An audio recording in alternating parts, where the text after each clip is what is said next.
Tes. Assalamualaikum warahmatullahi wabarakatuh. Waalaikumsalam warahmatullahi wabarakatuh. Baik, insyaallah kita mulai teman-teman ya.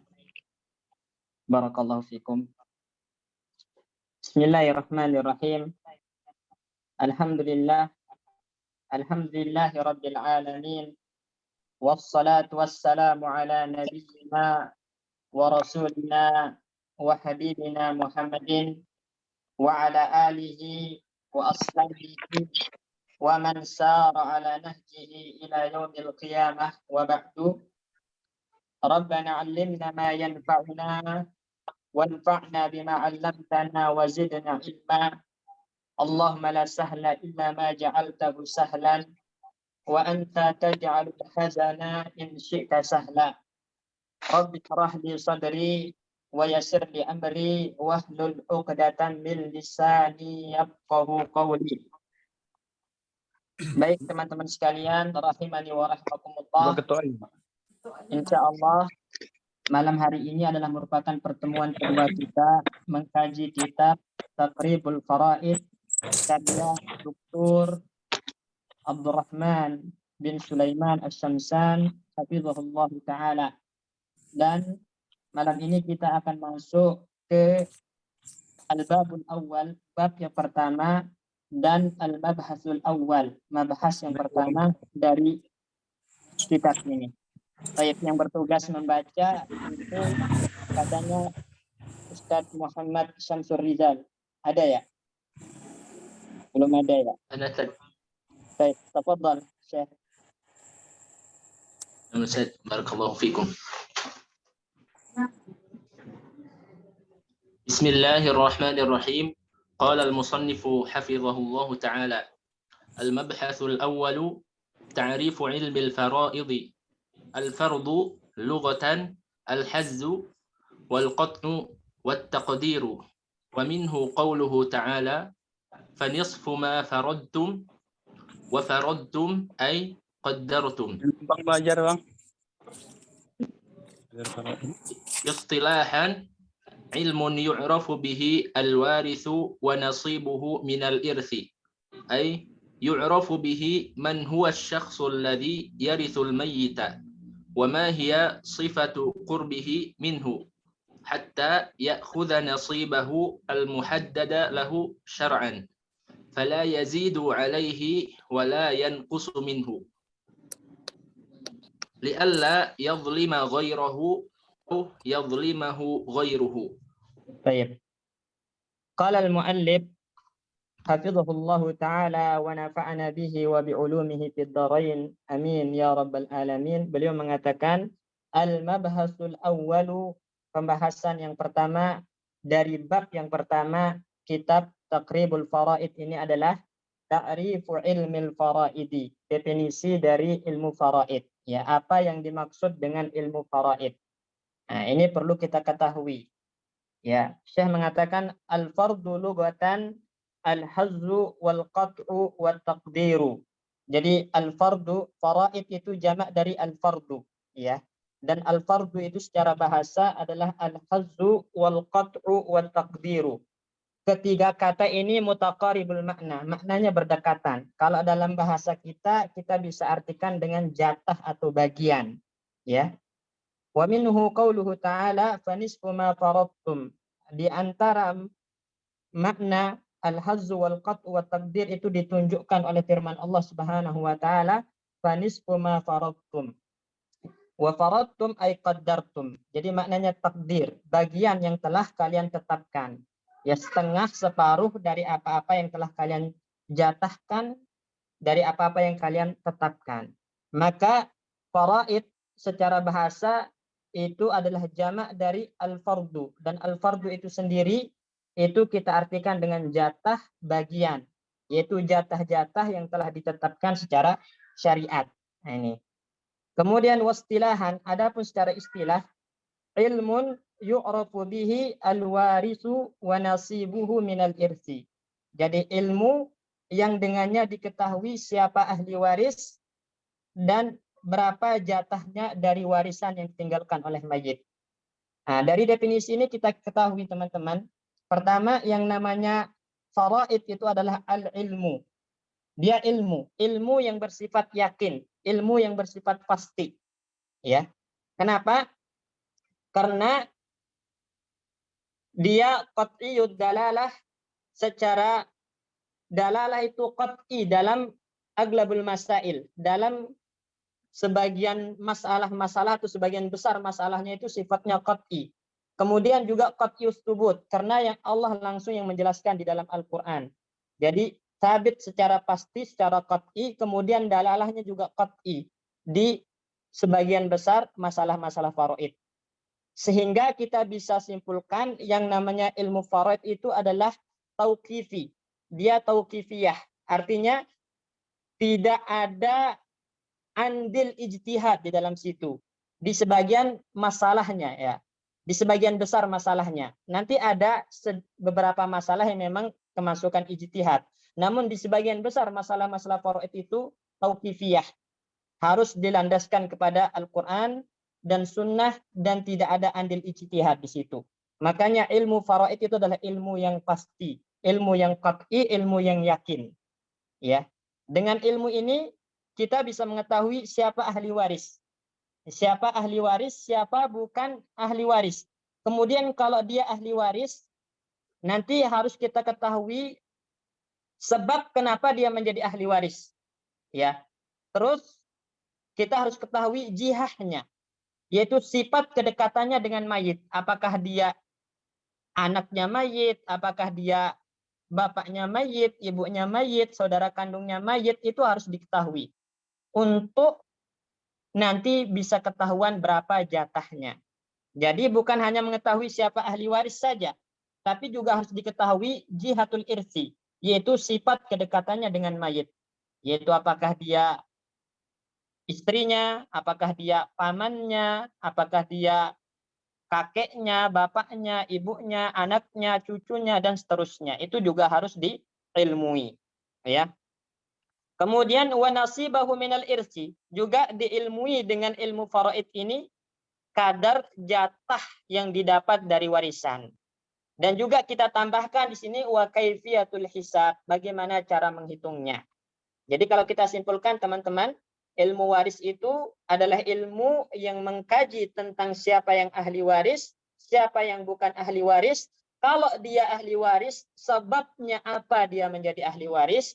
Kemudian ya sisi kedekatannya atau sifat kedekatannya dengan mayit itu bagaimana? Apakah hubungan darah? Kalau hubungan darah, maka apakah dia anak? Apakah dia bapak? Apakah dia paman, ibu, saudari, saudara, dan seterusnya. Itu harus diilmui.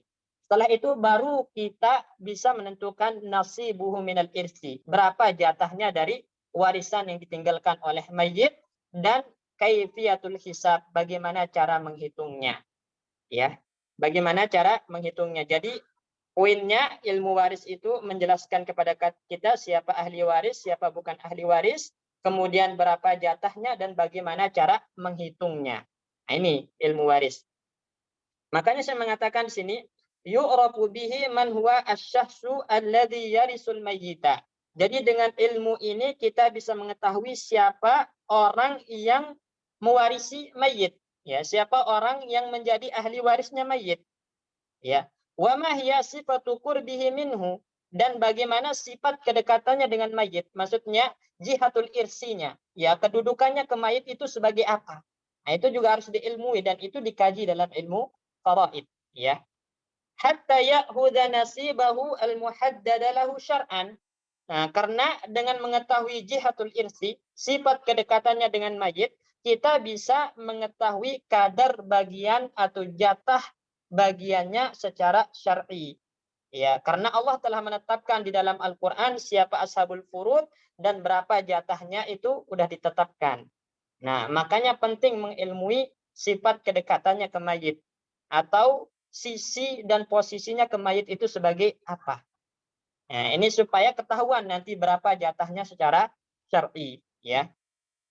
Kalau udah seperti itu, fala yazidu alaihi wa la yanqusu minhu. Nah, karena kebagiannya udah ditetapkan secara syar'i, maka tidak akan dapat lebih, tidak akan dapat kurang, gitu. Ya, li'alla yazlima ghairahu, supaya tidak menzalimi yang lain. Karena kalau nanti dibagi acak-acak semaunya, nanti ada ahli waris yang terzalimi. Ya, bagiannya terkurangi, sedangkan dia dapat tambahan. Padahal setiap bagian itu telah ditetapkan oleh Allah secara syar'i dan harus dibagi sesuai dengan ketetapan Allah. Ya, au yazlimuhu ghairuhu, atau dia terzalimi karena bagiannya dikurangi, sedangkan yang lain dapat lebih. Padahal seharusnya dia nambah bagiannya. Namun karena pembagiannya tidak sesuai dengan syariat, tidak sesuai dengan bagian yang telah ditetapkan oleh Allah, maka akhirnya ada yang terzalimi dan ada yang menzalimi di situ. Jangan sampai seperti itu. Makanya ilmu waris itu mengajarkan kepada kita hal-hal tadi, yaitu siapa yang ahli waris, siapa yang bukan ahli waris. Karena nanti ada orang yang bukan ahli waris ngaku-ngaku sebagai ahli waris. Ya, saya ini kan keluarganya mayit, saya punya hubungan dekat dengan mayit, maka kita pastikan jihatul irsinya. Ya, Anda keluarga mayit, sekarang posisi Anda ke mayit sebagai apa? Gitu kan? Apakah anak? Apakah ibu, istri, gitu kan? Ayah, paman, saudara, itu harus dipastikan. Itu namanya sifatu qurbihi minal mayyit. Sifat kedekatannya atau posisinya ke mayit sebagai apa? Kalau ketahuan baru diberikan nasibuhu minal irsi. Jatahnya dari warisan itu karena udah ditetapkan. Kalau dia misalnya saudari kandung, nah, saudari kandung itu dapatnya setengah kalau sendirian dengan syarat tidak ada anaknya mayit. Nah, itu kan ketahuan jatahnya nanti. Nah, maka ini makna dari ilmu waris secara istilah, yaitu mengilmui siapa ahli waris, kemudian bagaimana sifat kedekatannya dengan mayit, dan berapa jatahnya dari warisan yang ditinggalkan mayit, kemudian bagaimana cara membaginya. Itu yang dikaji dalam ilmu faraid. Jadi kalau kita simpulkan teman-teman, ya, sebentar.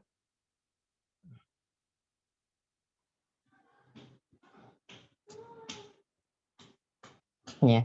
Jadi di situ ada mayit, ya, pertama ada mayit.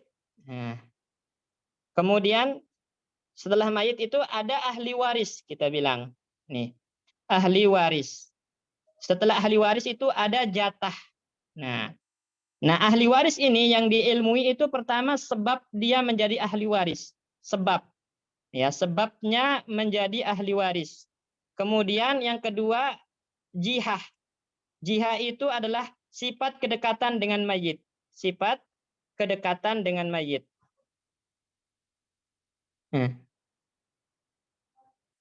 Mayit. Nah, ini. Baik. Sebab menjadi ahli waris.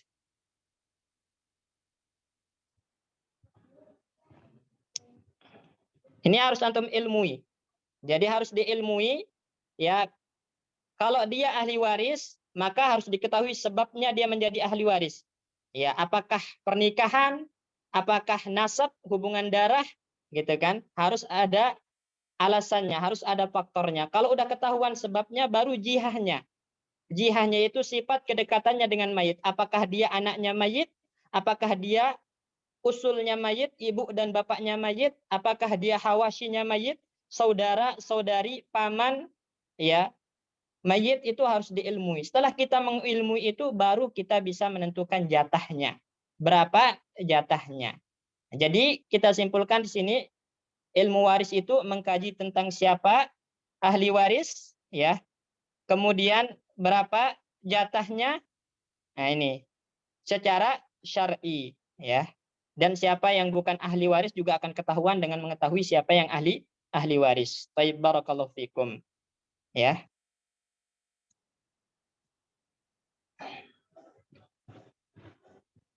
Jadi kesimpulannya teman-teman, ya, apa sih yang dimaksud dengan ahli waris? Maka di sini kita simpulkan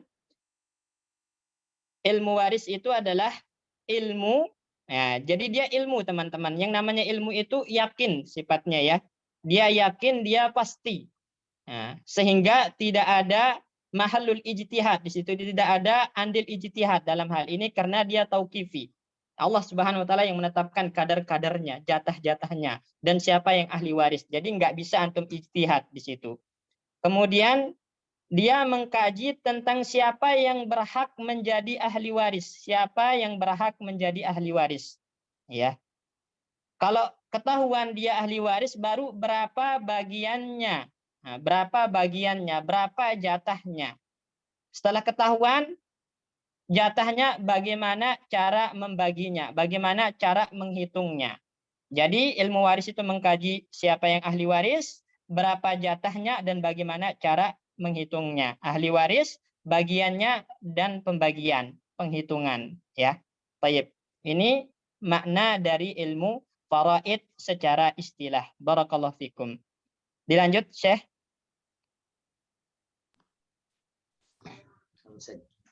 المبحث الثاني الحقوق المتعلقة بالتركة. Muta'alliqatu. الحقوق المتعلقة بالتركة يتعلق بالتركة 4 حقوق هي أولا مؤن التجهيز من كفن ودفن ونحوها وهي مقدمة على غيرها من الحقوق ومن أدلة تقديمها قول النبي صلى الله عليه وسلم في الذي وقصته راحلته وهو محرم كفنوه في ثوبيه مصعب رضي الله عنه لما قتل يوم أحد فلم يجدوا ما يكفنوه به إلا بردة لا تستر جسمه كله Illa burdatan. Lam yajidu ma. Jadi dia itu adalah mustasna dari ma. Walaupun dia manfi, tapi nanti manfi kan falam yajidu, dia manfi, ya boleh dia itba, tapi tetap mansub karena ma di situ maf'ulun bih. Jadi burdatan. نعم أستاذ بارك الله فيكم إلا بردة لا تستر جسمه كله فأمر النبي صلى الله عليه وسلم أن يغطى رأسه وأن يجعل على رجليه من الإذخر وجه الاستدلال أن النبي صلى الله عليه وسلم أمرهم أن يكفنوا المحرم بثوبيه ومصعب بالبردة ولم يسأل هل عليهما دين أم لا فدل على أن مؤن التجهيز مقدمة على الدين. Baik, hasbuk. Saya perhatikan di sini teman-teman. Setelah kita mengetahui di mabahas pertama apa yang dimaksud dengan ilmu waris atau ilmu faraid secara bahasa dan juga secara istilah, maka pada al-mabhasus tsani ini kita akan mengilmui atau mengetahui tentang al-huquq al-muta'alliqah bit-tarikah, hak-hak yang terkait dengan harta warisan sebelum dibagi kepada ahli waris. Artinya nanti ada hak-hak yang harus lebih dahulu ditunaikan sebelum harta waris itu dibagi kepada ahli waris yang berhak. Hak-hak ini harus lebih dulu ditunaikan dari harta peninggalan mayit. Nah, apa itu? Maka saya mengatakan yata'allaqu bitarikati arba'atu huquqin. Berhubungan dengan harta peninggalan mayit itu 4 hak. Ya, disebutkan secara berurutan. Penunaiannya disebutkan secara berurutan. Nomor pertama ditunaikan lebih dulu daripada nomor 2, nomor 2 ditunaikan lebih dulu daripada nomor 3, dan seterusnya seperti itu. Ya. Nah, hak pertama yang harus ditunaikan terlebih dahulu dari harta peninggalan mayit itu adalah mu'anut tajhiz. Ya, ini yang pertama.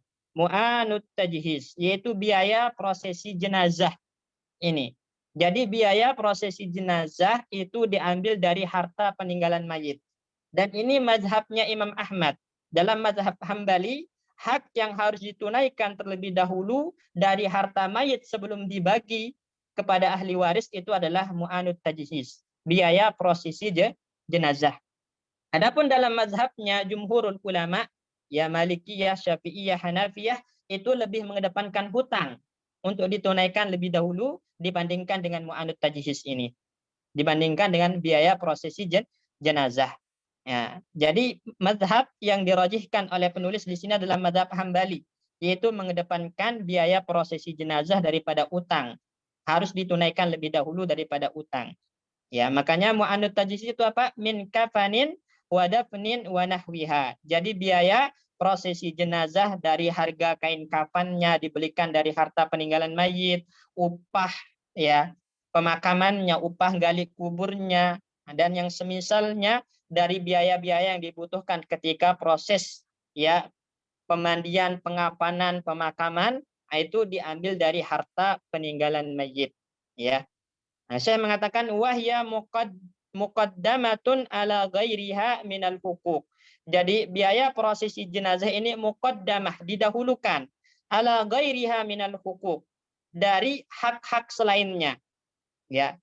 Jadi hak-hak selainnya itu misalnya ada hutang mayit, ada wasiat mayit ya, ada ahli waris mayit yang mendapatkan jatah, tetap biaya prosesi jenazah dikedepankan daripada hak-hak tadi, diambil dari harta peninggalan mayit ya.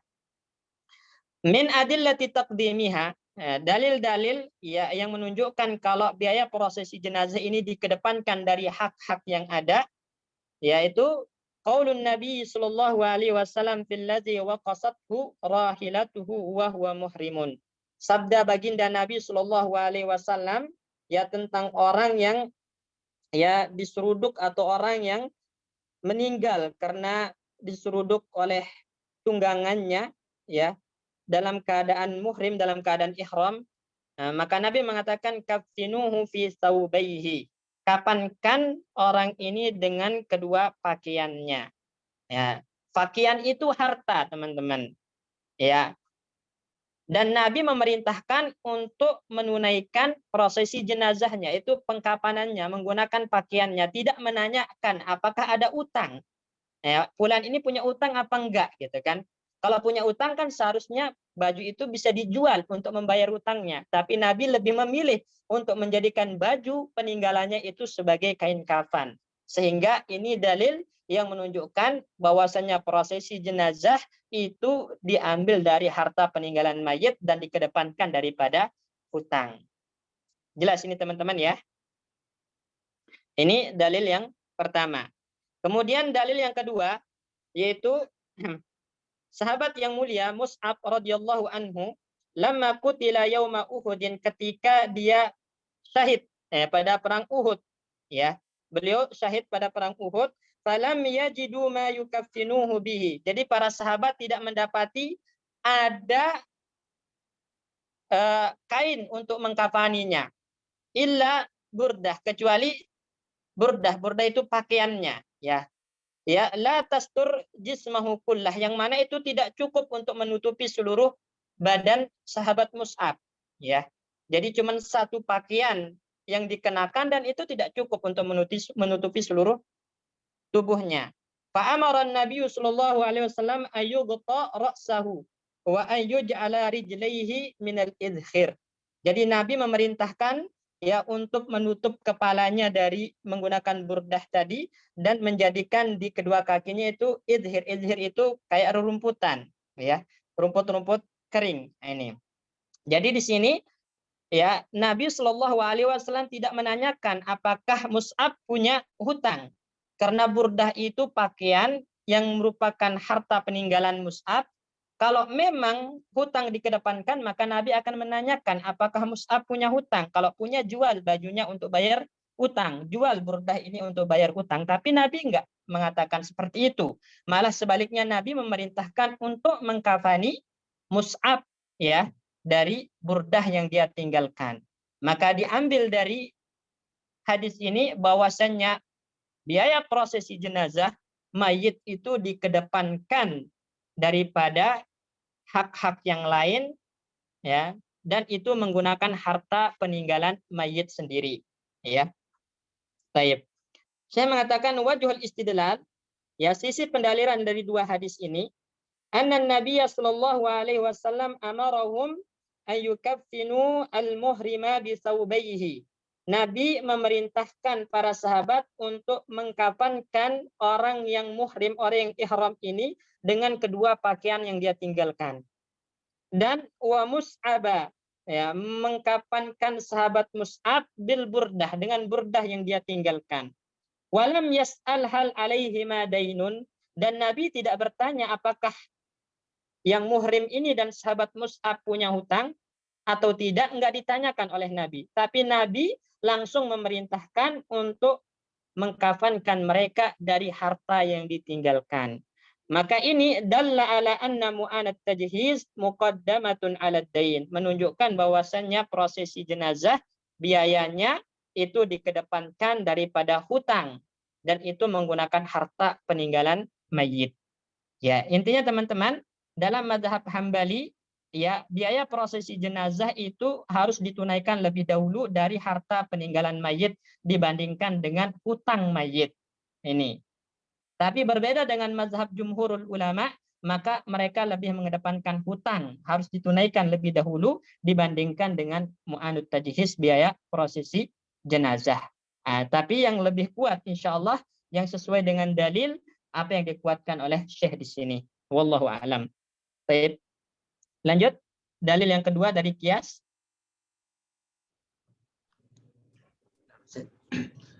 الثالث القياسي كما أن كسوته في حال الحياة مقدمة على قضاء دينه فكذلك بعد الممات تقدم مؤن التجهيز على الدين. Baik. Ini dalil yang kedua. ثانيا Ini dalil yang kedua, teman-teman. Dari dalil yang pertama yang menunjukkan kalau mu'anud tajhiz, biaya prosesi jenazah itu dikedepankan daripada hutang dan hak-hak yang lain, ya, adalah dalil dari hadis tadi. Sudah kita bacakan. Sekarang dalil kedua itu adalah al-qiyas. Dan sepakat para ulama, ya, al-adillah al-muttafaq alaiha itu ada 4.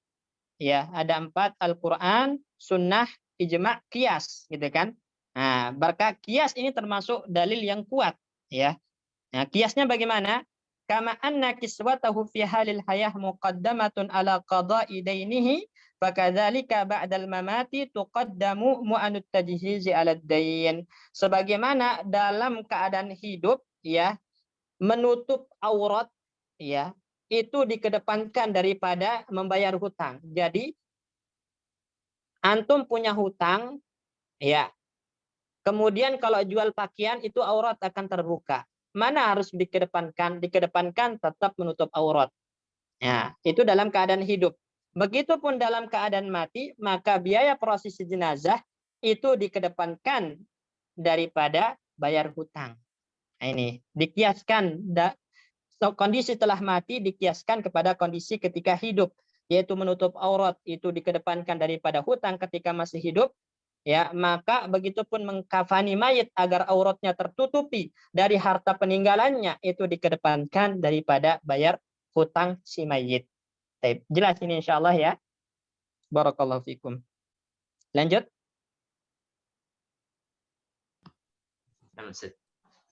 ثانيا الديون وتأتي بعد مؤن التجهيز ومن أدلة ذلك أن رسول الله صلى الله عليه وسلم قضى بالدين قبل الوصية.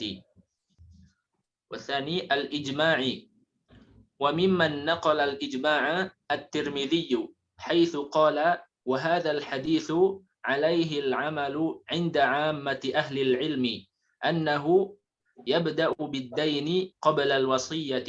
وقال ابن كثير أجمع العلماء سلفا وخلفا أن الدين مقدم على الوصية. والثالث أن الدين واجب والوصية تبرع والواجب مقدم على التبرع. وأما تقديم الوصية في اللفظ على الدين في القرآن لمزيد الاهتمام والعناية بها ولأن الدين له من يطالب به أما الوصية فليس لها من يطالب بها. Baik. Nah, kemudian sanian, hak yang kedua yang harus ditunaikan sebelum dibagi hartanya kepada ahli waris adalah ad-duyun, hutang. Ya. hutang. Nah, ini dalam mazhab Hambali hutang itu posisinya urutan kedua setelah mu'anud tajhiz. Sedangkan dalam mazhab jumhurul ulama hutang itu posisinya nomor pertama. Ya, utang dulu baru mu'anud tajhiz kalau dalam mazhab jumhurul ulama. Tapi dalam mazhab Hambali maka mu'anud tajhiz dulu baru hutang. Jadi Syekh ini mengurutkan sesuai dengan mazhab Hambali yang dikuatkan oleh beliau, ya. Jadi hak kedua yang harus ditunaikan ya setelah mu'anud tajhiz dan sebelum wasiat serta pembagian warisan adalah ad-duyun, hutang, ya. Wa ta'ti ba'da mu'anit tajhiz. Jadi hutang itu ditunaikan setelah mu'anut tajhiz lebih dahulu. Nah, wa min adillati dzalika, dalil yang menunjukkan kalau hutang itu ditunaikan setelah biaya prosesi jenazah, nah, dan sebelum wasiat adalah hadis Nabi Shallallahu alaihi wasallam, yaitu anna Rasulullah Shallallahu alaihi wasallam qada bid-daini qabla al-wasiyati. Nabi Shallallahu alaihi wasallam itu memutuskan hutang ditunaikan sebelum wasiat. Jadi qadanya Nabi, keputusannya Nabi dalam masalah harta peninggalan mayit itu hutang ditunaikan lebih dahulu sebelum menunaikan wasiatnya mayit. Ya, ini. Dan mu'anud tajhiz dikedepankan berdasarkan hadis Muhrim dan Mus'ab tadi, ya. Jadi dalil pertama itu adalah dari hadis, yaitu qadanya baginda Nabi. Ya, keputusannya baginda Nabi Shallallahu alaihi wasallam. Kemudian dalil yang kedua al-ijma'. Nah, ini ijma'. Wa mimman naqala al-ijma'a at-Tirmidzi. Ya, di antara ulama yang menukilkan adanya ijma', konsensus para ulama bahwasannya hutang dikedepankan daripada wasiat dalam penunaian itu adalah al-Imam at-Tirmidzi rahimahullahu taala. Haitsu qala, yang mana Imam Tirmidzi berkata, wa hadzal hadisu alaihi al-amalu inda amati ahli ilmi. Hadis ini maksudnya hadis yang di atas qada bidaini qabla al-wasiyah itu adalah hadis yang sepakat diamalkan oleh seluruh ahli ilmu. Ya, jadi beliau menukilkan adanya kesepakatan dari segi pengamalan oleh para ulama, yaitu utang dikedepankan daripada wasiyah berdasarkan hadis tadi, ya. Qada bidaini qabla al-wasiyah. Yaitu annahu yabda'u bidaini qabla al-wasiyah.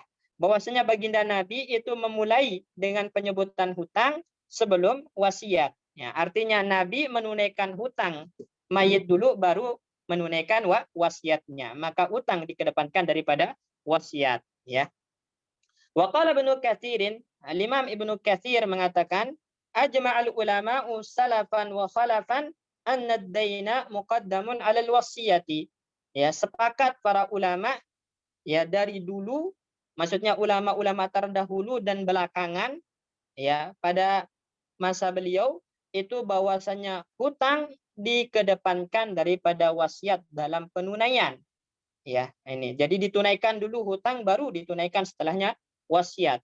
Nah, ada nukilan ijma' dari Al-Imam Ibnu Katsir dalam masalah ini. Kemudian yang ketiga, ya alasan ya kenapa hutang dikedepankan daripada wasiat itu annad-daina wajibun. Hutang itu wajib hukumnya untuk ditunaikan. Ya, namanya bayar utang itu hukumnya wajib. Makanya Nabi Shallallahu alaihi wasallam agak keras dalam masalah hutang ini. Beliau pernah nggak mau menyolati orang yang ada utangnya. Ya, ini menunjukkan hutang itu adalah sesuatu yang harus dan wajib ditunaikan. Wal wasiyatu tabarru'un, sedangkan wasiat itu sifatnya tabarru', sosial. Ya. Nah, maka yang wajib dikedepankan daripada yang sunnah. Nah, tabarru', sedekah, infak itu sunnah. Sosial itu sunnah, sedangkan utang itu wajib dibayar. Maka yang wajib dikedepankan daripada yang sunnah. Ya, wal wajibu muqaddamun 'ala tabarru'i. Sesuatu yang wajib lebih dikedepankan daripada yang sifatnya sosial, sifatnya sunnah tadi. Ya. Wa amma taqdimul wasiyati fil lafzi 'ala dain fil Qur'an, adapun ya, ketika Allah lebih dahulu menyebutkan wasiat daripada hutang di dalam Al-Qur'an, sebagaimana ayat waris yang kita baca sebelumnya, mim ba'di wasiyatin tusuna bihi au dain, gitu kan. Wasiat dulu disebutkan oleh Allah baru hutang. Itu kenapa? Limazidil ihtimami wal inayati biha. agar orang-orang itu memperhatikan masalah wasiat ini. Ya, agar orang-orang memperhatikan masalah wasiat ini. Karena wasiat itu seperti warisan, teman-teman. Dia itu diterima tanpa ada timbal balik. Sebagaimana ahli waris menerima harta tanpa ada timbal balik yang diberikan kepada mayit, begitupun orang yang menerima wasiat itu menerima harta secara cuma-cuma. Dan biasanya ahli waris berat untuk membayarkan atau menunaikan wasiat. Ya. Karena sifat manusia itu kadang kalau udah berhubungan dengan harta itu pikir pelit perhitungan. Sehingga ketika ada wasiat, itu enggan untuk ditunaikan. Oleh karena itu Allah dahulukan penyebutannya di dalam Al-Quran dibandingkan hutang agar kita perhatian. Sebagaimana bayar hutang itu wajib, maka menunaikan wasiatnya mayit juga hukumnya wajib. Itu maksudnya. Ya, jadi kita agar perhatian ya terhadap masalah wasiat ini harus ditunaikan, hukumnya wajib sebagaimana bayar hutang itu hukumnya wajib ya. Wali anna ad-daina lahu man yutalibu bihi, karena hutang itu biasanya ada orang yang menuntutnya. Ya, ada orang yang menuntutnya. Nah, ada orang yang menuntut aja kadang ahli waris berat untuk membayar hutangnya mayit, apalagi wasiat, nggak ada yang menuntutnya, gitu kan? Nah, padahal hutang itu hak yang harus ditunaikan oleh mayit. Ya. Dan ada yang menuntut.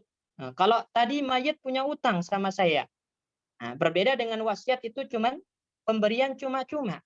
Sehingga kadang berat untuk ditunaikan oleh ahli waris, maka Allah kedepankan penyebutannya di dalam Al-Quran agar kita perhatian bahwasanya wasiat itu wajib ditunaikan sebagaimana hutang wajib untuk ditunaikan. Ya, amal wasiatu falaysa laha man yutalibu biha. Adapun wasiat nggak ada orang yang menuntutnya. Nggak ada orang yang menuntutnya karena dia pemberian yang sifatnya cuma-cuma. Berbeda dengan hutang. Maka yang namanya hutang kan ada pemiliknya. Ada orang yang menuntutnya, ada orang yang mencarinya, memintanya untuk dibayarkan hutang tadi. Nah, sehingga wasiat dikedepankan dalam penyebutan oleh Allah agar kita perhatian. Ya, bahwasanya wasiat ini sesuatu yang wajib yang harus ditunaikan. Sebagaimana hutang wajib ditunaikan. Baik, barakallahu fikum. Lanjut. Aqsamud duyuni wa tanqasimu ila qismaini. Awalan huquqin lillahi ta'ala wa hiya muqaddamatun ala huquqil adamiyyin liqauli an-nabiy sallallahu alaihi wasallam iqdu Allah fallahu ahaqqu bil wafa'i. Thaniyan huquqin lil adamiyyin wa hadhihi al huquq ta'ti ba'da haqqillahi tabaraka wa ta'ala wa hiya ala darbaini dinin muta'alliqin bi'aini dainun boleh keduanya, dainun atau dainin. Assalamualaikum alaikum. Dainin muta'alliqin bi'aini tarikati kadainin burhina birahnin kadainin birahnin fayakhudhuhu sahibuhu wal illatu fi dhalika anna sahibaha ahaqqu biha fi halil hayati fa fi halil mauti min babi aula fa fi halil mauti min babi aula ka sunduqit tanmiyati ka sunduqit tanmiyati al-aqiri waz-zira'i al-iqari waz-zira'i. Baik. Kemudian setelah kita mengetahui teman-teman bahwasanya hutang itu harus dikedepankan untuk ditunaikan daripada wasiat, maka kita perlu mengetahui macam-macam hutang, ya. Nah, saya mengatakan aqsamud duyuni, ya, macam-macam hutang. Tanqasimu ila qismain. Hutang itu ada dua macam, ya. Pertama, hukukun lillahi ta'ala, hutang yang terkait dengan hak Allah. Jadi hutang yang berhubungan dengan hak Allah. Nah, seperti apa? Seperti nazar, ya. kemudian misal lainnya seperti umrah, haji, itu kan hutang-hutang yang terkait dengan hak Allah. Kafarat, nah itu hutang-hutang yang terkait dengan Allah. Artinya mayit pernah bernazar, tapi sebelum ditunaikan dia meninggal, berarti ada hutang yang berhubungan dengan hak Allah. Ya, hutangnya kepada Allah. Atau mayit pernah melakukan sebuah dosa yang mengharuskan dia membayar kafarah, tapi sebelum ditunaikan dia meninggal, maka ada hutang yang terhubung dengan hak Allah, ya. Atau dia sempat mengumpulkan uang untuk umrah, untuk haji gitu, tapi sebelum melakukannya meninggal, berarti ada hutang yang terkait dengan hak Allah, yaitu haji dan umrah tadi. Maka hutang-hutang yang berhubungan dengan hak Allah ini muqaddamatun ala hukukil adamiyin, dikedepankan daripada hak-haknya manusia, ya. Liqaulin Nabi sallallahu alaihi wasallam, berdasarkan sabda Nabi sallallahu alaihi wasallam, ya, iqdullaha, ya, tunaikan hak Allah lebih dahulu, fallahu ahaqqu bil wafa, karena Allah lebih berhak untuk kita tunaikan haknya, untuk kita tempati janji kepadanya. Ini. Jadi hak Allah kita kedepankan daripada hak manusia. Hutang kita kepada Allah itu lebih kedepankan daripada hutang kepada manusia. Maksudnya hutangnya mayit, ya. Kalau udah meninggal maka dikedepankan, ya, menunaikan hak Allah, hutangnya kepada Allah Subhanahu wa taala. Kemudian baru bagian yang kedua adalah hukukul adamiyin, hutang yang terkait dengan hak manusia. Hutang yang terkait dengan hak manusia. Wa hadhil huququ ta'ti ba'da haqqillahi tabaraka wa ta'ala. Hutang ini, hutang yang terkait dengan hak manusia itu ditunaikan setelah menunaikan hutang yang berhubungan dengan hak Allah Subhanahu wa taala. Dan hutang yang berhubungan dengan manusia ini ala durbain, ada dua macam. Jadi hutang yang terkait dengan manusia itu ada dua macam. Pertama namanya dainun muta'alliqun bi'ainit tarikah. Dain, hutang yang berkaitan langsung dengan harta peninggalan mayit. Ya, harta peninggalan mayit. Contohnya misalnya teman-teman, ya, pernah gadein rumah gitu kan. Jadi rumah itu digadekan, atau tanahnya digadein, ya. Atau motornya digadein, sapinya digadein. Sapi itu adalah harta waris, rumah itu adalah harta waris, tanah itu adalah harta waris. Enggak mungkin dibagi kepada ahli waris kecuali kalau ditebus terlebih dahulu. Maka tebus lebih dahulu. Ini. Karena dia utang yang berkaitan langsung dengan harta peninggalan mayit. Makanya saya menyatakan kadainin birahnin, seperti hutang yang ada jaminannya. Hutang yang ada jaminannya. Asna, Raya, jangan berisik. Hutang yang ada jaminannya, ya teman-teman. Kayak tadi, berhutang dengan jaminan rumah, berhutang dengan jaminan tanah, berhutang dengan jaminan sapi atau harta-harta yang lainnya, maka harus ditebus lebih dahulu, ya, sebelum dibagikan kepada ahli waris. Itu namanya dain muta'alliq bi'ainit tarikah. Dain yang berkaitan dengan zat peninggalan mayit tadi, ya. Faya huduhu sahibuhu, ya, maka tadi jaminan itu diambil oleh pemiliknya. Maksudnya siapa pemiliknya di sini? Ya, tadi ahli waris dengan menunaikan hutang si mayit. Ya, jadi kan tadi sapi milik mayit tapi dijadikan jaminan, maka ditunaikan dulu, yaitu hutang kepada krediturnya, kemudian jaminannya kembali kepada ahli waris untuk dibagikan menjadi harta warisan. Ini, ya. Wal illatu fi dzalika, ya, illah atau sebab kenapa hutang yang terkait dengan harta waris ini dikedepankan daripada hutang yang sifatnya mutlaqah, yang sifatnya tidak ada jaminannya, itu anna sahibaha ahaqqu biha fi halil hayah. Karena jaminan ini yang paling berhak atasnya adalah pemiliknya, ya, yaitu debiturnya. Jadi dia debiturnya punya hutang kepada kreditur, kemudian dia menjaminkannya dengan salah satu barang yang dimiliki, kayak tadi motorkah, mobilkah gitu kan, atau sapinya. Nah, sapi, motor, rumah ini kan yang berhak adalah debitur, bukan krediturnya. Begitupun ketika debitur mati, yang paling berhak dengan harta jaminan ini adalah ahli warisnya. Maka mereka ambil dulu harta tersebut dari kreditur dengan membayarkan utangnya mayit, baru nanti dibagi harta tersebut kepada ahli waris, ya. Nah, tapi halil mauti min babi aula, maka setelah mati pun min babi aula, tentu tetap lebih berhak karena untuk dijadikan harta warisan, teman-teman, ya. Ya. Kasunduk tanmiyatil iqari wazirai. Ya, seperti ini. Sunduk investasi, ya.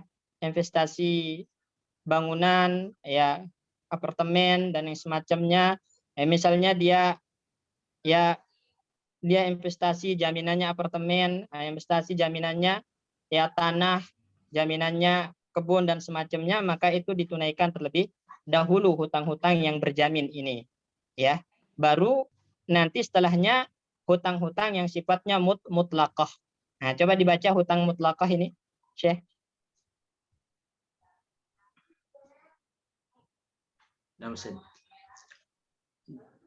Duyunin mursalatin kaman lahu ala syakhsin mablagan minal mali qadruhu 3,000 riyalin ishtara biha ta'aman fa in kana ad-da'inu wahidan akhadha min at-tarikati ma yastawfi bihi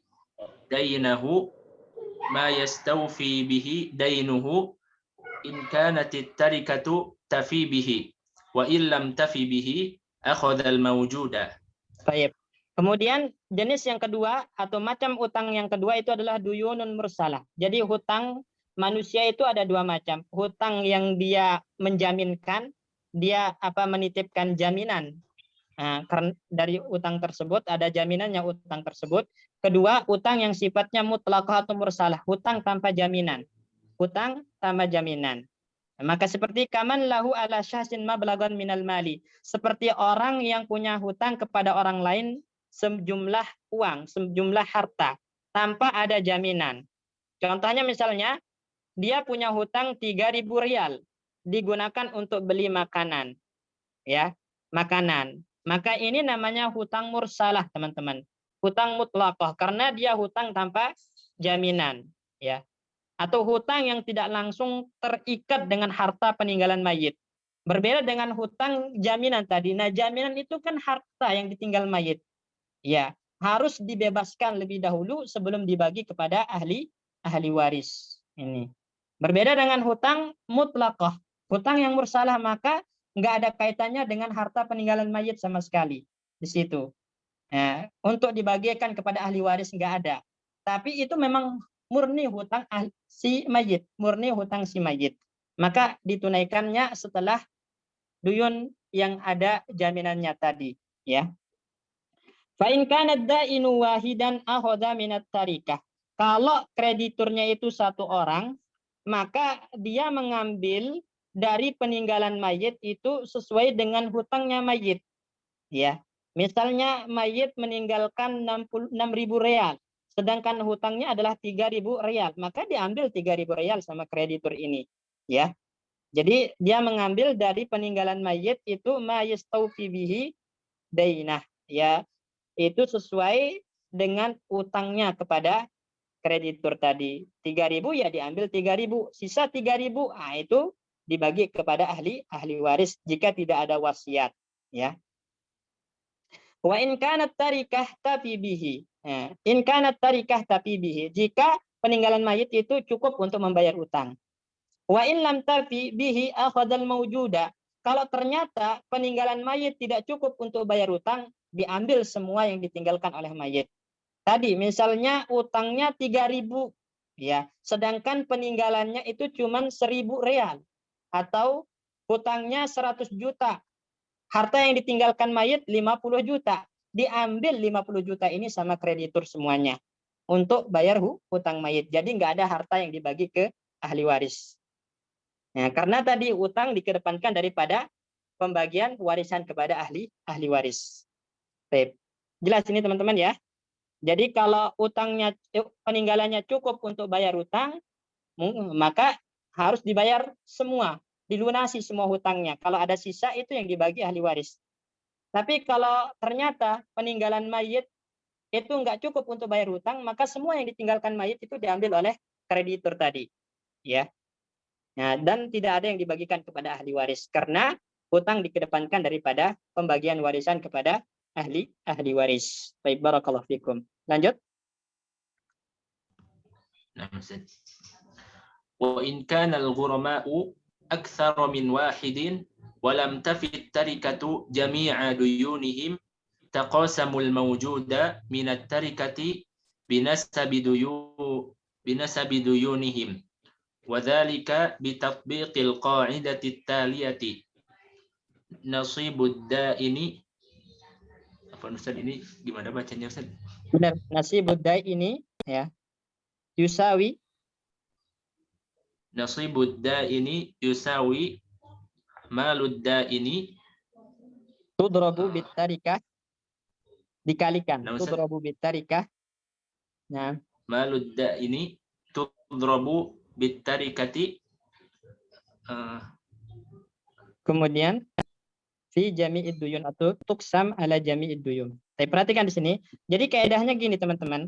Ya kalau harta in kanal gurama, jika krediturnya, ya kreditur yang rugi. Gurama itu kreditur yang rugi ya. Ya. Itu lebih dari satu orang. Misalnya mayit ini pernah berhutang kepada 3 orang.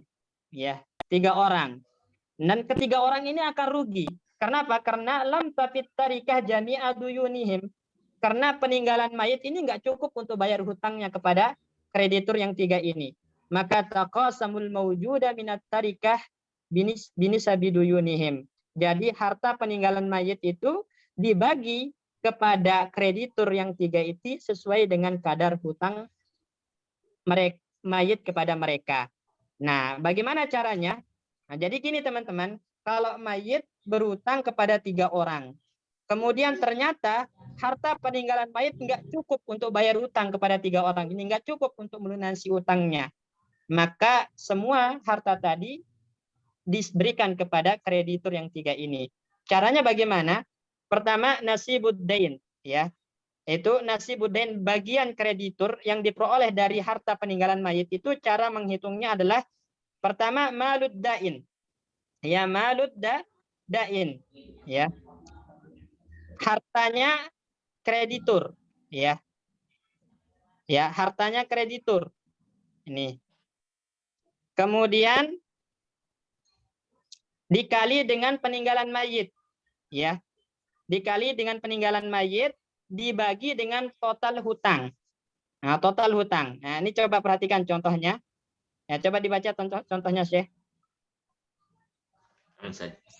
Wa ilaikal mithalu tuwfiya nizarun wa khallafa tarikatan miqdaruha 6 riyalin 6,000 riyalin wa kanatil mufaja'atu li awladihi anna abahum nizaran alaihi dainun aktsaru min at-tarikati li ashkhasin muta'addidina fahuwa madinun li Ibrahim bi 5,000 riyalin wa madyanun li Muhammadin. Madin. Tadi dain itu kreditur teman-teman ya. Madin itu kreditur. Nah, bahwa madin li Ibrahim. Dia berhutang kepada Ibrahim. Terus wa madyanun li Muhammadin. Bukan madinun li Ibrahim, afwan. Afwan. Wa madinun li Muhammadin bi 3,000 riyalin wa madinun li Abdillahi bi 7,000 riyalin. Al-matlubu i'ta'u kulli da'inin ma yastahiquhu minal mali. Nah, perhatikan contohnya teman-teman di sini. Misalnya contohnya, ada mayit namanya Nizar. Ini mayit ini namanya Nizar. Dia meninggalkan harta totalnya 6.000 rial. Jadi 6.000 rial. Mayit namanya Nizar meninggalkan harta 6.000 rial, ya. Di sini. Kemudian wa kanatil mufaja'ah li auladiha anna abahum nizaran alaihi dainun aktar minat tarikah. Ya, anak-anaknya Nizar ini kaget. Ternyata bapaknya memiliki utang melebihi harta peninggalannya.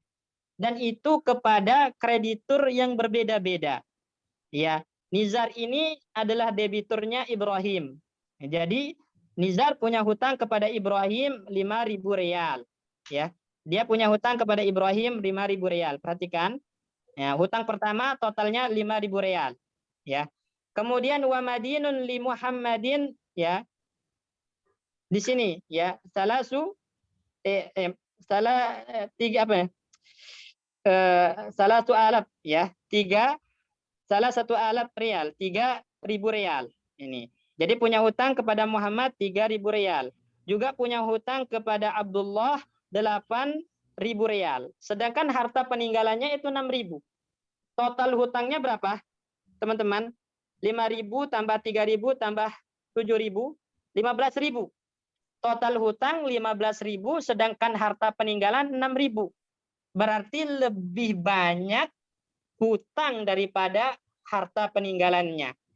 Ya, harta peninggalannya. Maka harta yang 6.000 ini diambil oleh seluruh ya krediturnya. Cuman nanti bagaimana caranya? Nah, padahal kan tadi nggak cukup untuk bayar utang. Artinya kreditur rugi di sini. Ya, kreditur rugi, tapi mereka tetap harus dapatkan ya pembayaran atas hutangnya mayit. Maka caranya di situ adalah dibaca lamma sarat at-tarikah. Lamma sarat at-tarikatu la tafi biduyunihim kamilatan lam yabqa amamana illa an nuqassimaha bainahum binisabi duyunihim wadhalika bitatbiqil qa'idati sabiqati. Baik. Nah, jadi kaedahnya teman-teman ingat pertama itu ya hak ini sepuan kita ini kan biar lebih. Jadi kaedahnya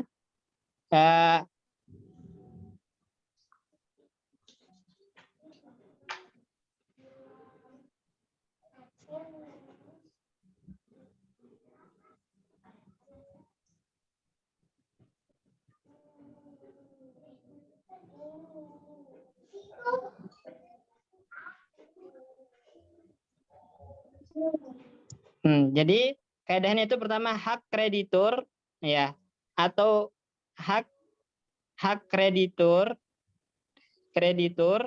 itu dikali ya total peninggalan mayit, total harta mayit, harta peninggalan mayit.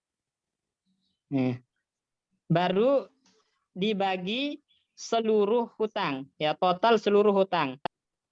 Seluruh hutang. Ini kaidahnya, jadi hak debiturnya berapa dikali dengan total harta peninggalan mayit baru dibagi dengan total seluruh hutang. Tadi kita ambil contoh misalnya hutangnya kepada Ibrahim 5.000 ya. Hutangnya kepada Ibrahim kan 5.000 ya. Sedangkan peninggalan mayit 6.000. Ini kok agak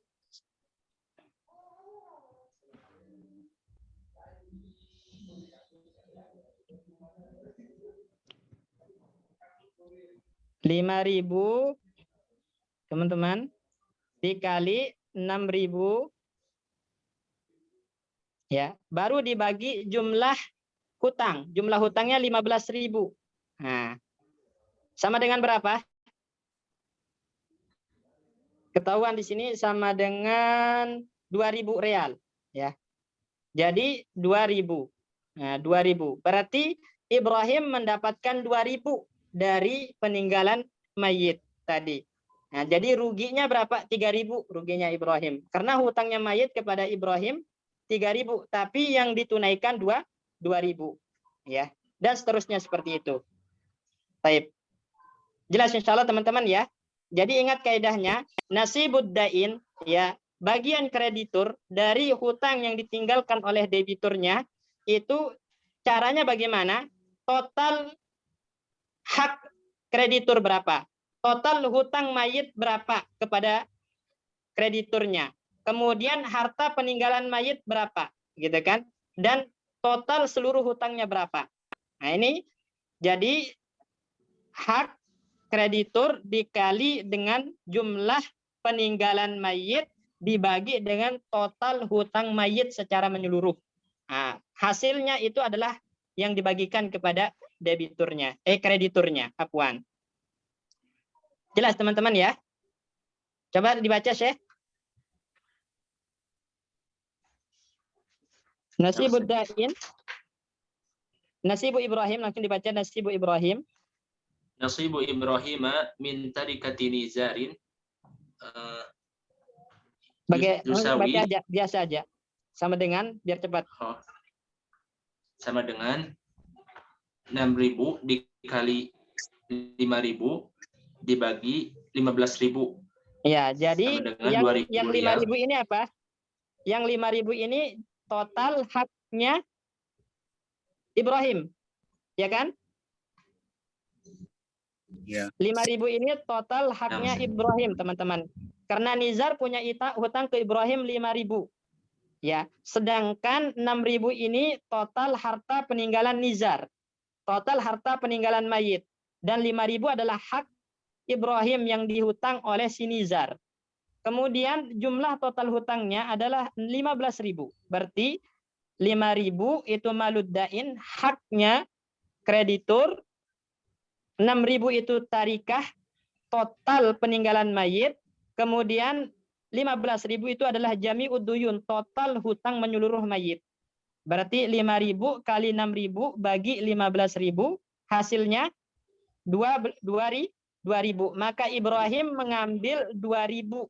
Dia rugi 3.000 di sini. Maka namanya guroma. Dia dinamakan dengan guroma, teman-teman. Guroma itu artinya dia menghutangkan kepada orang lain tapi rugi. Nah, rugi dia. Seperti ini contohnya. Ruginya 3.000. Kemudian bagian Muhammad dari peninggalannya Nizar itu adalah 3.000 kali 6.000 bagi 15.000. Karena haknya Muhammad kepada Nizar itu 3.000. Jadi Nizar punya utang 3.000 kepada Muhammad. Ya, jadi haknya kreditur itu 3.000. Kemudian harta peninggalan mayit totalnya 6.000. Ya. Jumlah total hutang si mayit secara menyeluruh 15.000. Berarti 3.000 kali 6.000 bagi 15.000, 1.200. Maka Muhammad mendapatkan 1.200 rugi dia. Rugi berapa? Rugi berapa? 800. Rugi 1.400. Nah, rugi 1.400. Nah, kemudian bagiannya ini siapa tadi terakhir? Abdullah. Bagiannya Abdullah 1.800 tadi. Bagiannya Abdullah adalah 2.800. Sedangkan utangnya berapa? 7.000. Utangnya Nizar kepada Abdullah 7.000 ya. Ya. Rugi berapa di sini Abdullah? 4.200. Rugi 4.000-an ya. Nah, intinya di sini teman-teman, harta habis digunakan untuk bayar hutang walaupun krediturnya rugi, tapi tetap harus ditunaikan hutang mayit. Nah, sisanya bagaimana? Itu urusannya di akhirat. Tapi di dunia, kalau masih ada hutang mayit harus ditunaikan. Ya, kalau dia cukup untuk membayar hutang, alhamdulillah, gitu kan. Tapi kalau nggak cukup, tetap ditunaikan. Ya, tetap ditunaikan dengan ya rumus seperti ini. Tadi hak kreditur ya dikali total peninggalan mayit dibagi total hutang mayit secara menyeluruh. Baru hasilnya berapa itu yang diambil oleh kreditur kepada debiturnya. Jelas ini teman-teman ya? Ya, jadi intinya pelajarannya teman-teman di sini utang itu harus ditunaikan. Ya, utang itu harus ditunaikan. Cuman sayangnya sekarang banyak ahli waris itu lupa kepada utang orang tuanya, ya. Lupa kepada utang orang tuanya, harta udah dibagi duluan, hutang orang tuanya belakangan. Ya. Ketika ditagih nggak tahu katanya. Tapi harta mayit sudah dibagi duluan. Padahal secara hukum hutang itu harus dikedepankan daripada pembagian warisan. Baik, jelas ini teman-teman ya.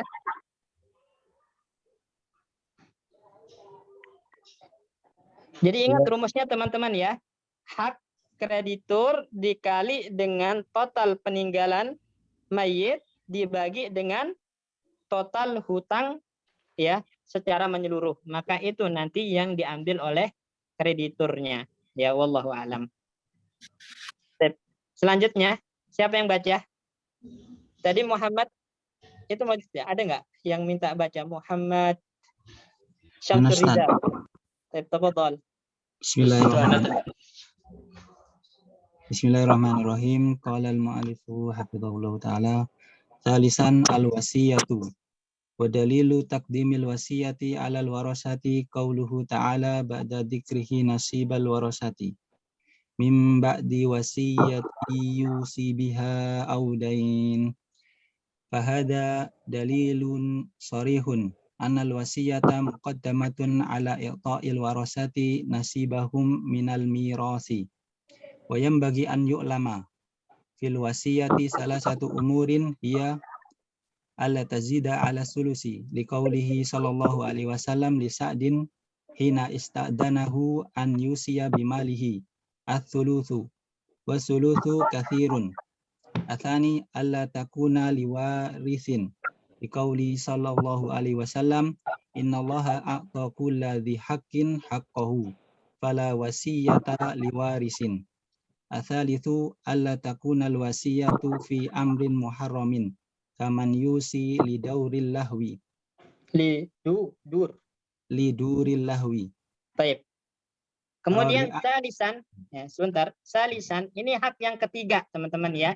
Jadi hak pertama itu adalah mu'anud tajhiz, biaya prosesi jenazah. Hak kedua itu adalah hutang, baik hutang yang berhubungan dengan hak Allah maupun hubungannya dengan manusia. Kemudian yang ketiga, hak yang harus ditunaikan sebelum dibagi hartanya kepada ahli waris adalah wasiat, ya. Jadi wasiat, ya. Dalilu taqdimil wasiyati 'alal warasah, ya, qauluhu ta'ala ba'da dzikrihi nasibal warasah. Dalil ya yang menunjukkan kalau wasiat dikedepankan untuk ditunaikan daripada harta waris dibagi kepada ahli waris, itu adalah firman Allah Subhanahu wa taala setelah menyebutkan bagian setiap ahli waris, yaitu mim ba'di wasiyatin yusi biha audain.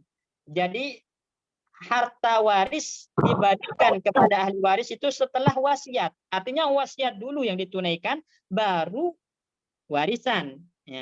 Ya. Fahadza dalilun sharihun annal wasiyata muqaddamatun ala i'ta'il warasah nasibahum minal miras. Ini dalil yang sharih, dalil yang tegas, nas, ya sifatnya mansus, teman-teman, bahwasanya wasiat itu dikedepankan untuk ditunaikan dibandingkan dengan membagi harta peninggalan kepada ahli waris. Ya, jadi jatah warisan itu diberikan kepada ahli waris setelah menunaikan wasiat mayit lebih dahulu, ya.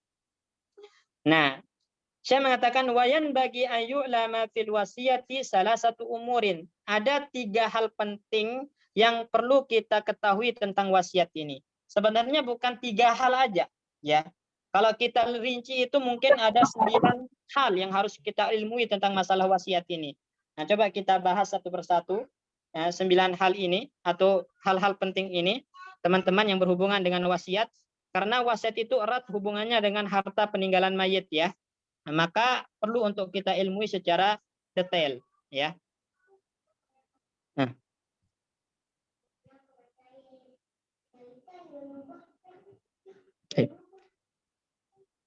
Jadi wasiat.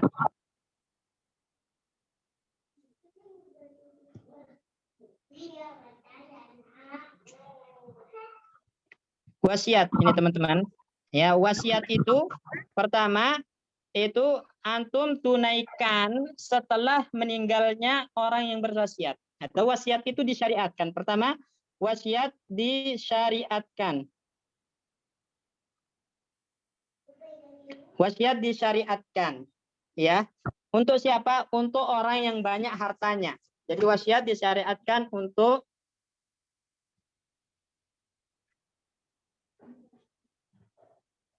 ini kok tulisannya jelek ya. Kenapa ya? Ada yang salah kayaknya ini. Alat.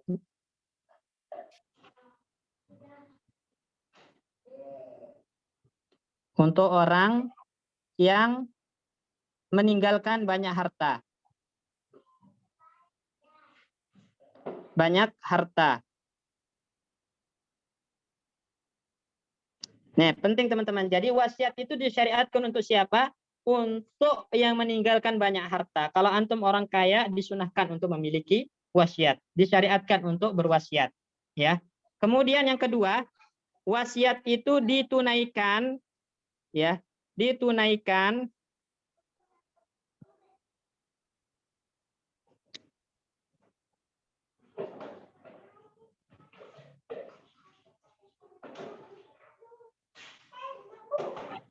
setelah matinya yang berwasiat. Ya, setelah matinya yang berwasiat. Jadi wasiat ditunaikan setelah meninggalnya yang berwasiat. Ini susah. Berwasiat. Sini. Ditunaikan setelah matinya atau meninggalnya orang yang berwasiat. Jadi kalau ditunaikan semasa hidup, nah itu bukan wasiat lagi namanya. Ya, jatuhnya nanti hibah kalau ditunaikan pas masih hidup. Jadi wasiat itu ditunaikan setelah meninggal. Ya, setelah meninggal, dan hukumnya wajib, teman-teman. Wajib untuk ditunaikan. Ya. Ini kemudian yang ketiga yang berkaitan dengan wasiat ini, yaitu wasiat itu untuk selain ahli waris. Teman-teman ya, wasiat itu untuk selain ahli waris. Untuk selain ahli waris. Untuk selain ahli waris, ya. Dan maksimal itu 1/3. Jadi untuk selain ahli waris maksimalnya 1/3.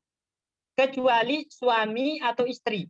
Nah, maka boleh mereka mendapatkan wasiat lebih dari 1/3.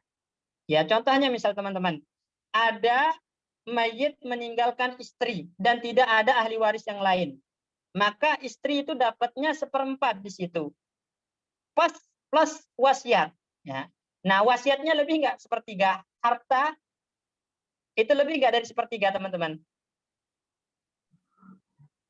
Kasusnya ada suami, ya, suami mati meninggalkan satu istri saja. Tidak ada ahli waris yang lain. Maka si istri ini dapatnya 1/4. Ya, 1/4. Ya. Nah, 1/4 dia mendapatkan warisan itu 1, maka sisanya 3. 3 ini kan lebih dari 1/3. 3 ini lebih dari 1/3. Itu diberikan oleh si suami kepada istri ini dengan cara wasiat. Ya. Dia mewasiatkan ketika hidup, nanti istri saya itu harta yang tersisa dari warisan yang didapat itu untuk dia. Berarti 3 ini melebihi 1/3, maka boleh diambil oleh istri harta ini secara menyeluruh. Ya, 1/4-nya bagian secara warisan, sisanya itu secara wasiat. Kenapa boleh istri atau suami mendapatkan lebih dari 1/3? Karena mereka tidak mendapatkan secara rot. Nanti kita belajar rot di dalam, ya, cara pembagian warisan lebih detail. Berbeda dengan ahli waris yang lain. Mereka itu bisa mendapatkan tambahan jatah dengan rot. Kalau suami istri itu bukan ashabul rot, bukan orang yang mendapatkan dengan sistem rot, sehingga mereka berhak untuk mendapatkan wasiat walaupun lebih dari 1/3. Jelas ini teman-teman ya. Jadi harta itu untuk selain ahli waris, ya, tidak boleh melebihi 1/3. Ya, nggak boleh melebihi 1/3. Maksimalnya harus 1/3 wasiat untuk selain ahli waris. Ya. Ini. Nah, bagaimana kalau dia memberikan wasiat lebih dari 1/3, misalnya setengah? Dia wasiatkan untuk bibinya dari jalur ibu, setengah hartanya. Maka yang ditunaikan adalah 1/3-nya. Ya, yang ditunaikan, yang diberikan kepada bibi tadi itu adalah 1/3-nya. Karena tadi ahli waris, selain ahli waris itu tidak berhak mendapatkan warisan melebihi dari 1/3, kecuali kalau ahli waris mengizinkan, maka boleh. Ya, karena ahli waris ridho, ya, ikhlas, misalnya bibinya tadi dapat setengah, maka tidak masalah wasiat ditunaikan setengah. Tapi kalau enggak ridho, yang ditunaikan adalah sepertiganya saja. Jelas ini teman-teman ya?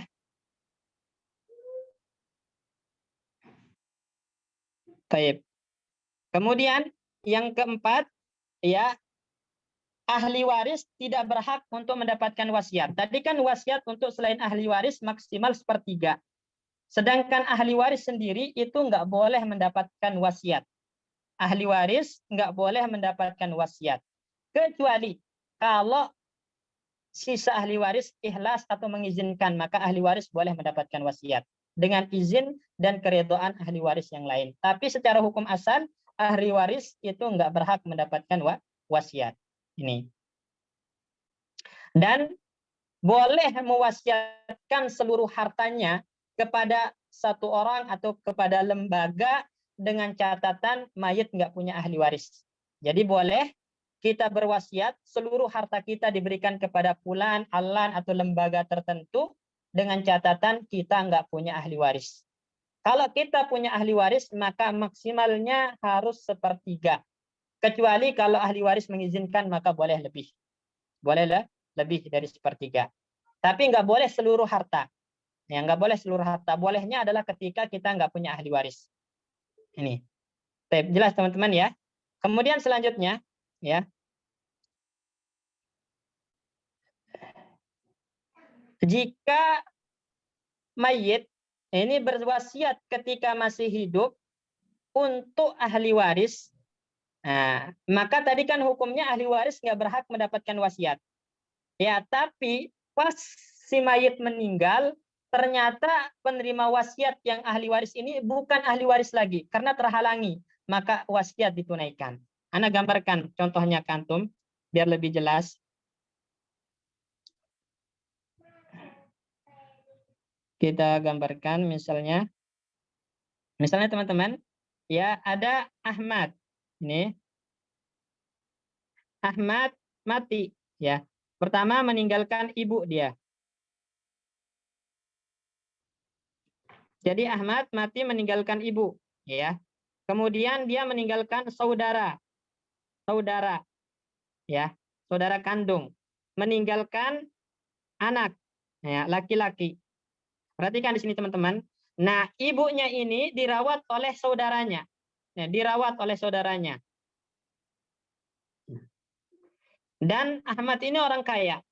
Nah, ketika dia masih hidup, dia berwasiat nanti, ya, berikan, ya, harta kepada si saudaranya, misalnya Ali namanya, si Ali, saudaranya itu misalnya sepertiga, ya, sepertiga. Pada dasarnya teman-teman, saudara laki-laki itu adalah ahli waris, ya.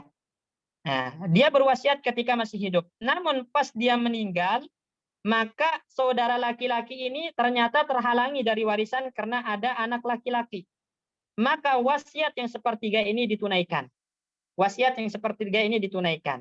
Karena tadi apabila semasa hidup orang berwasiat untuk ahli warisnya, dan ketika dia mati, penerima wasiat bukan ahli waris, karena terhalangi, ya, dihajab, nah, maka wasiatnya ditunaikan. Jadi sepertiga itu benar-benar dikasih kepada si Ali, ya, karena dia tidak termasuk ahli waris pada saat itu, dihalangi oleh anak. Jelas ini teman-teman ya? Ya. Ini. Kalau dalam kasus yang sering dipakai di situ, contohnya misalnya, ya, ada mayit, nih, mayit teman-teman meninggalkan pertama anak laki-laki, ya, kemudian anak laki-laki. Dia meninggalkan dua anak laki-laki, ya, anak laki-laki A sama anak laki-laki B, ya.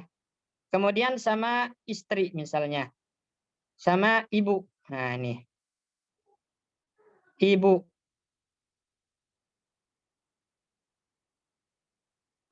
Bu. Nah, sedangkan anak laki-laki A ini punya misalnya anak, ya, punya anak lagi, berarti dia cucu statusnya, cucu mayit. Nah, cucu.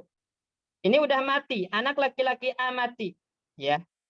Maka otomatis cucu enggak dapat Kenapa? Karena terhalangi oleh anak laki-laki B, anaknya mayit. Ya, anaknya mayit. Maka dalam mahkamah, ya, dalam konun peradilan itu biasanya anak cucu ini dapatnya dengan wasiat. Dinamakan dengan al-wasiyah al-wajibah. Ya, wasiat yang wajib. Nah, itu. Dia dapatnya dengan wasiat yang wajib. Karena tadi nggak dapat dia karena ada anaknya mayit si B ini, ya. Sehingga cucunya mayit nggak dapat di sini. Padahal ya orang tuanya dapat kalau nggak mati, gitu kan. Maka kalau antum bawa ke peradilan, anak ini dikasih dengan sistem wasiat yang dikenal dengan wasiah wajibah, yaitu tidak boleh lebih dari sepertiga.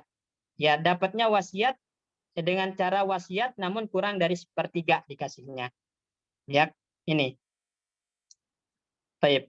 Nah, namun dalam kitab-kitab turos, dalam kitab-kitab fikih nggak ada wasiat wajibah ini, nggak ada. Ya, wasiat wajibah ini adalah yang diada-adakan oleh konun, ya, oleh hukum mahkamah. Dan itu disebutkan juga oleh Syekh Sabiq dalam fikih sunnahnya, ada namanya wasiat wajibah. Tapi kalau antum buka kitab-kitab turos, kitab-kitab fikih yang lain itu nggak ada wasiat wajibah. Ya, wasiat wajibah itu nggak ada. Ini adanya yang kayak yang kita sebutkan ini. Kalau dia berwasiat ketika masih hidup untuk ahli waris, tapi pas dia mati penerima wasiat nggak jadi ahli waris, maka wasiatnya ditunaikan. Wasiatnya diberikan kepada tadi penerima wasiat. Karena ketika dia mati penerima wasiatnya bukan ahli waris lagi disebabkan dihalangi. Ini. Baik. Barakallahu fikum. Nah, jadi, bagaimana kalau dia jelas kayak tadi, sebelum dia mati udah memberikan wasiat, nanti untuk cucu-cucu saya kasih misalnya sepertiga habis tunaikan. Kalau enggak berwasiat, itu namanya wasiat wajibah, diasumsikan dia berwasiat. Itu yang dipakai di mahkamah di konun, teman-teman. Tapi kalau secara hukum fikih enggak ada yang seperti ini. Ya enggak ada. Ya, wallahu alam. Baik. Ini. Nah, kalau kita lihat apa yang dijelaskan oleh Syekh di sini, maka wasiat itu nggak boleh lebih dari sepertiga. Wasiat nggak boleh lebih dari sepertiga. Nah, untuk siapa ini? Untuk selain ahli waris. Jadi, wasiat nggak boleh lebih sepertiga untuk selain ahli waris. Ya, kenapa? Karena ahli waris itu nggak berhak mendapatkan wasiat. Ya, boleh lebih sepertiga jika ahli waris mengizinkan. Ya, ini. Dalilnya apa? Kalau wasiat itu nggak boleh lebih dari sepertiga untuk selain ahli waris adalah as-sulus was-sulusu katsir. Sepertiga dan sepertiga itu banyak. Ya. Sepertiga dan sepertiga itu banyak. Nah, berarti lebih dari sepertiga nggak boleh untuk selain ahli waris. Kemudian an la takuna liwarisin. Wasiat itu nggak boleh untuk ahli waris. Ya. Karena Nabi mengatakan innallaha a'ta kulli haqqin haqqah. Allah telah memberikan setiap pemilik hak-haknya. Ahli waris itu udah ada jatahnya dengan sistem warisan. Maka fala wasiyata liwarisin. Orang yang merupakan ahli waris nggak berhak mendapatkan wasiat. Kecuali kalau ahli waris lain mengizinkan. Ya. Maka boleh dia mendapatkan wasiat. Ya. Kemudian yang ketiga, wasiat itu nggak boleh dalam perkara haram. Ya, nggak boleh wasiat untuk hal-hal yang sifatnya haram. Ya, jadi wasiat itu untuk amrun mubahun masyru'un, perkara yang mubah dan yang disyariatkan. Ya, itu wasiat ditunaikan untuk hal semacam itu. Kalau untuk perkara haram maka tidak boleh menunaikan wasiatnya. Ya, misalnya dia berwasiat, ya nanti sepertiga harta itu diberikan kepada durul lahwi. Durul lahwi itu misalnya ya tempat-tempat perjudian, ya misalnya untuk membantu tempat perjudian. Nah, ini nggak boleh, wasiatnya nggak ditunaikan karena itu untuk hal haram. Ya.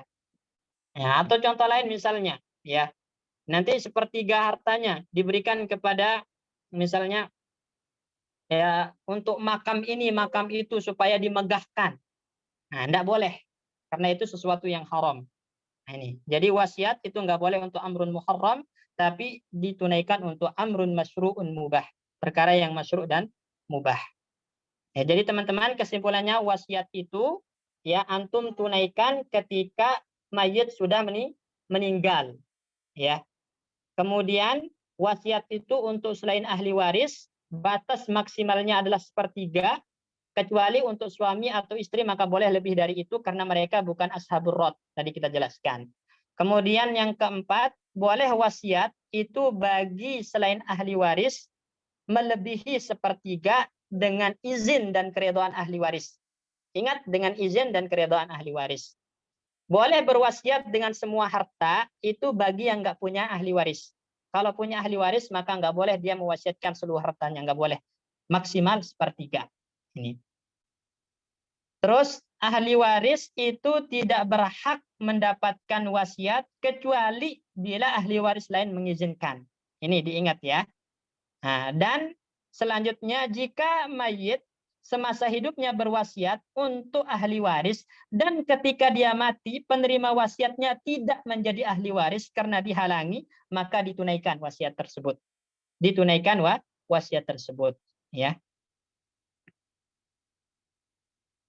Nah, dan wasiat itu untuk perkara yang mubah dan disyariatkan, nggak boleh untuk perkara yang haram, ya. Kemudian setelah kita menunaikan wasiat, barulah terakhir al-irsu, pembagian warisan kepada ahli waris sesuai dengan apa yang Allah tetapkan di dalam Al-Qur'an, ya. Nah, jadi kesimpulannya teman-teman, ya, apa hak-hak yang harus kita tunaikan kepada ahli waris? Ya, apa hak-hak yang harus tunaikan sebelum harta waris dibagi, afwan? Nah, maka disebutkan di sini, pertama itu adalah biaya prosesi jenazah. Ini harus antum tunaikan terlebih dahulu sebelum antum memberikan harta kepada ahli waris. Ya, jadi biaya prosesi jenazahnya harus dikedepankan. Dan ini adalah mazhabnya Imam Ahmad, sedangkan mazhabnya jumhur, maka nomor satunya adalah ini, hutang piutang dikedepankan. Sedangkan nomor 2-nya adalah biaya prosesi jenazah. Ini nomor 2-nya dalam mazhab jumhur, ya. Tapi dalam mazhab Hambali maka sesuai dengan urutan. Nomor 1 biaya prosesi jenazah, kemudian nomor 2 hutang piutang, baik yang terkait dengan hak Allah ataupun terkait dengan hak manusia, baru yang ketiga wasiat. Setelah selesai menunaikan hak-hak ini baru harta waris dibagi kepada ahli waris. Makanya kita catatkan di sini hak-hak ini harus ditunaikan berurutan. Artinya yang pertama dikedepankan dari yang kedua dan seterusnya. Nggak boleh antum loncat langsung ke harta warisan dibagi kepada ahli waris. Sedangkan hutang piutang belum dibayar, wasiat mayit belum ditunaikan. Nggak boleh. Jadi tunaikan dulu hak-hak di atas, baru antum bagi harta peninggalan mayit kepada ahli warisnya. Wallahu a'lam. Ya, tafadhal. Nah, ini yang kita sampaikan. Ada yang ditanyakan? Afwan Ustaz, bertanya Ustaz. Ya, sebentar. Ada tafadhal. Nah, tadi kan dijelaskan bahwasanya selain ahli waris itu Ustaz ya, Ya, itu kan boleh mendapat jatah 1/3 ya, artinya melalui wasiat Ustaz ya. melalui wasiat. Nah, Iya. Nah, ini bagaimana itu jika yang maksimal. ya maksimal ya, Itu maksimal. 1/3. Jika yang diwasiatkan tadi kan dianalogikan seorang cucu Ustaz ya. Bagaimana kalau dia punya 4 atau 5 cucu dan itu dibagi semua? Berarti apakah itu 1/3 itu dibagi 5 cucu atau masing-masing 1/3? Wasiatnya itu untuk ke seluruh cucunya atau satu orang aja? Ke seluruhnya, misalkan seluruhnya gitu Ustaz. Berarti 1/3 itu dibagi 5 Ustaz ya. Ya, dibagi 5. Karena tadi Gitu ya. kalau dia setiap orang mendapatkan 1/3, maka itu nanti harta peninggalan mayit itu lebih dari Habis ya. 1/3 jadinya. Iya, nah. Wasiatnya lebih dari 1/3. Iya. Nah, makanya kalau ternyata ya harta peninggalan mayit itu ya wasiat kan lebih dikedepankan ya teman-teman daripada warisan tadi ya. Kalau ternyata dia berwasiat ya 1/3 kepada 5 orang misalnya, dan ternyata hartanya kurang dari 1/3, maka masing-masing dari penerima wasiat ini akan dikurangi bagiannya. Ya, begitupun tadi. Ya, kalau ternyata hartanya lebih banyak, kemudian dia mewasiatkan 1/3 untuk 5 orang tadi, maka itu dibagi rata di antara mereka. Tidak ada yang lebih utama, tidak ada yang lebih rendah bagiannya. Jelas insya Allah ya. Nah, Ustaz, jelas, sangat jelas. Syukran Ustaz. Jazakallahu khairan. Oh, ya. Ada lagi? Bismillah. Izin bisa bertanya, Ustaz? Tafadhal. Bismillah. Ini ada kasus bahwa ketika seorang bapak meninggal, terus baru setelah meninggal diketahui hutangnya itu besar Ya. dan ternyata tidak ada harta untuk diwariskan dan nggak ada harta untuk membayar, bagaimana? Nah, Syukran. kalau begitu, maka pertama antum perlu ketahui teman-teman, hutang itu bagaimana kita jelaskan ditunaikan dari harta peninggalan mayit. Kedua, ahli waris tidak punya kewajiban untuk membayar hutangnya mayit. Ya. Secara syariat nggak punya kewajiban. Tapi boleh bagi ahli waris untuk menunaikan hutang mayit ala sabilil birri wal ihsan. Itu sebagai bentuk ya, berbakti dan berbuat baik kepada orang tuanya kalau anak-anaknya ternyata orang berada semua, gitu ya. Dan orang tuanya meninggal dalam keadaan punya hutang banyak. Ya, pada dasarnya anak-anaknya nggak punya kewajiban untuk menunaikan hutang ini ya secara syariat, tapi dianjurkan sebagai bentuk bakti, ya, sebagai bentuk bakti dan berbuat baik kepada orang tuanya yang sudah meninggal. Ya. Kalau ternyata misalnya anak-anaknya juga orang miskin, nggak punya uang, maka ya udah, ya nanti itu di akhirat urusannya, ya di akhirat urusannya. Yang penting di dunia punya azam untuk bayar utang, tapi qadarullah ternyata nggak ditunaikan utangnya. Nanti ya dalam hadis itu kan Nabi menyebutkan saya adalah orang-orang yang menjamin orang-orang yang punya hutang, tapi mereka punya tekad dan azam untuk membayar hutangnya. Namun tidak terbayarkan misalnya dalam kehidupan dunia. Wallahu alam. Jelas Pak insya Allah ya? Sebentar, Ustaz. Nah, itu kan berurusan dengan orang-orang yang bagaimana kalau dibawa ke jalur hukum, terus apa solusinya?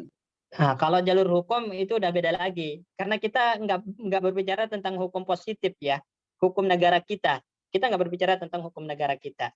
Ya, itu penyelesaian yang berbeda. Tapi secara syariat, maksud Ana, secara hukum Allah, yang namanya ahli waris itu nggak punya kewajiban. Ahli waris nggak punya kewajiban membayarkan hutang mayit dari harta ahli waris sendiri.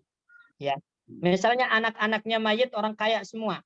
Ya, dan si mayit punya hutang, maka pada dasarnya secara syariat anak-anak ini atau ahli waris ini tidak punya kewajiban membayar hutangnya mayit ini. Ya, karena hutang mayit itu ditunaikan dari harta peninggalannya sendiri. Kalau ternyata si mayit ini nggak punya peninggalan, nggak punya harta yang ditinggalkan, ya, maka tidak ada kewajiban bagi ahli waris menunaikannya, kecuali bila ahli waris ingin melakukan ihsan wal bir, ingin melakukan kebaikan dan menunjukkan baktinya kepada orang tuanya, ditunaikan hutangnya maka nggak masalah. Itu sangat dianjurkan. Kenapa? Karena mayit itu akan tersiksa dengan adanya utang. Ya. Sehingga dianjurkan untuk menunaikan hutang mereka. Jadi rembungkan di antara ahli waris, walaupun kita nggak punya kewajiban, tapi sebagai bentuk ihsan kita, sebagai bentuk berbuat baik kita kepada mayit, maka mari coba kita lunasi hutangnya bersama-sama. Nah ini dianjurkan. Kalau secara hukum syariat memang tidak ada kewajiban, itu maksud Ana. Kalau secara hukum positif itu beda lagi ya, beda lagi. Dan kita tidak berbicara tentang hukum positif. Nah, maksudnya apa boleh setelah mengetahui hal seperti ini, terus ya sudah kita cari cara, mencari pengacara atau bagaimana supaya bisa lepas dari itu berarti boleh? Boleh aja kalau memang apa namanya? Karena kan secara syariat gitu. tidak ada beban. Iya, secara syariat tidak ada beban. Cuman kayaknya kalau antum bawa ke ranah hukum itu akan berbeda penyelesaiannya gitu. Nah, paham. Ya, yang kita bahas itu hukum Allah ya, hukum bukan hukum manusia. Kadang memang akan dipaksakan antum kalau pakai hukum manusia. Antum bawa ke hukum bawa ke muka hukum, ke pengadilan itu biasanya antum dipaksa untuk membayarnya. Ya, dipaksa.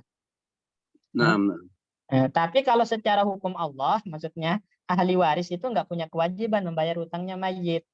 Itu yang kita. Artinya kalau misalnya ada ahli waris mayit mengatakan saya nggak mau gitu kan, saya nggak mau bayarin utangnya dia gitu kan, dia nggak berdosa gitu maksudnya, karena nggak punya kewajiban. Nah, Itu ya.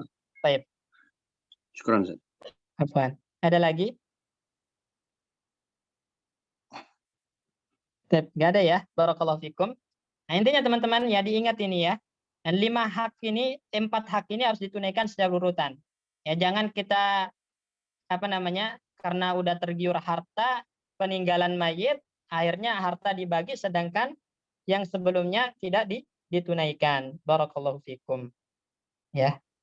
Ini yang kita bisa sampaikan malam ini. Nanti insya Allah kita akan masuk ke rukun warisan, sebab-sebab mewarisi, ya, kemudian syarat-syaratnya, penghalang-penghalangnya. Nah, baru nanti setelahnya itu siapa ahli waris dari kalangan laki-laki, siapa ahli waris dari kalangan wanita, nah, kemudian berapa bagian mereka dan bagaimana cara menghitungnya. Wallahu a'lam. Barakallahu fikum. Ada. Nah, kita tutup dengan doa kafaratul majlis.